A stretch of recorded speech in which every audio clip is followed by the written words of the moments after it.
And with more perspective on China's global influence, I'm joined by Fred Teng in New York. He's president of the America-China Public Affairs Institute. A fascinating story there. Which cities in China would you say are attracting foreigners at this point in time? Well, I think certainly the major cities like Beijing, Shanghai, and Shenzhen, but also Yiwu and maybe I would say that Tianjin and Chengdu and Chongqing. China has a lot of great cities, and a lot of them, they're really large size as compared to other international cities. Many of them can compare to a whole European country. So there's plenty of places. Yeah, you hear about people like Jack Ma, and you see these Tencent, these other corporations cropping up, and now you're starting to see basically a China Silicon Valley, and we're hearing that they're really trying to target foreign talent. The government has also eased some requirements, they've made some changes along the way, which is making it a little bit easier. Can you talk to us a little bit about that?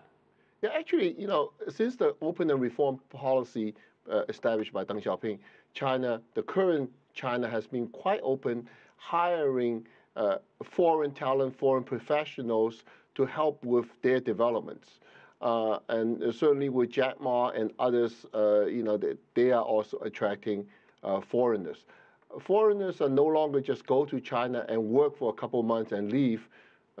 Just like your previous stories, people want to have their children and they want to establish a home there. They feel quite comfortable. Jack Ma is in Hangzhou, which is a very nice place also to be there. And actually, China has a history of learning from others and letting others to come to China and develop and help develop. Yeah, it's really interesting, Fred. I was visiting with some friends in China last time I was there, and they'd moved there. They thought they'd be there for a year, and then 1 year turns into 2, and then 3. And as you said, they become invested. Is there still a big need for foreign workers?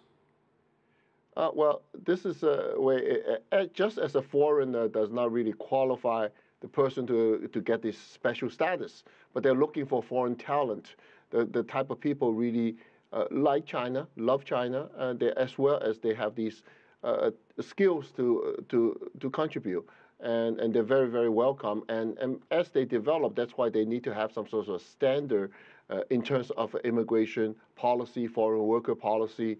That's why they're establishing. It's not comprehensive yet, but I think over time, it's really interesting to see a country like China will become an immigrant country rather than an emigrant country, meaning leaving China, but people actually going to China and stay. Yeah, we just heard from this gentleman.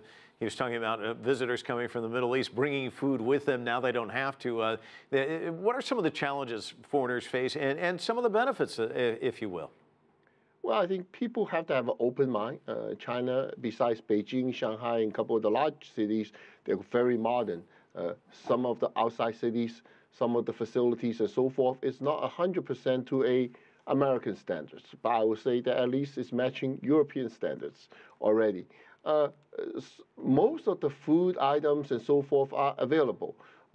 And China's opening is not just to the United States, but to French companies like Carrefour, but as well as Starbucks. And you can find all of these international places in China.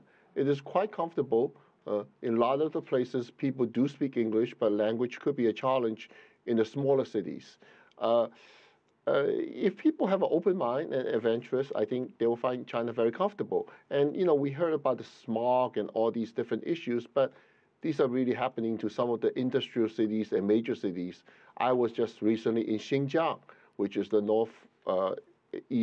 northwest part of China. Beautiful sky, snow-capped mountains, and so forth. But the development still takes time.